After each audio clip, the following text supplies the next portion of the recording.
My name is Julia Hunkler. I'm a senior from Indiana. My research project this year was determining the optimal vegetation to decrease fertilizer runoff. Fertilizer runoff is a leading source of water pollution. 80% of pollution to the marine environment comes from the land. One of the biggest sources is called non-point source pollution.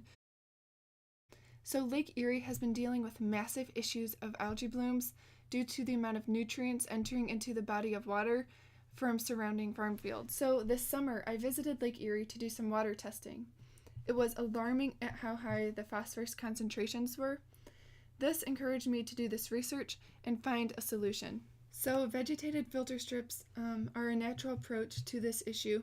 Vegetated filter strips could be a feasible solution to decrease the amount of runoff coming from farmlands. So this research was determining which vegetation would be a feasible solution to preventing fertilizer runoff from entering the watershed. So since I did not have access to a farm field, I built a vegetated filter strip simulation that was essentially a vegetated filter strip with all the same criteria as an actual vegetated filter strip. A 4 by 8 feet piece of plywood was used as the table.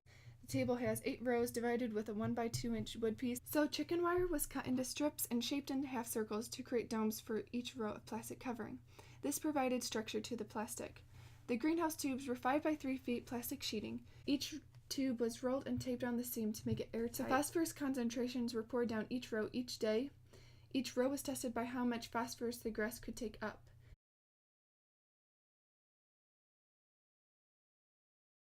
The phosphorus was measured by using a pond water test.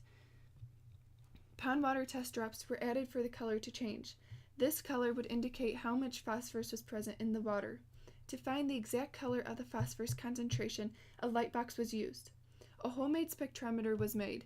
This was used to compare the concentration colors from the test to the pond water test standards. The phosphorus concentrations were placed in cuvettes, and a picture was taken using the light box each day. The pictures were then transferred to Image J, which is an application that reads the exact intensity of a color. This would give the exact intensity of the color.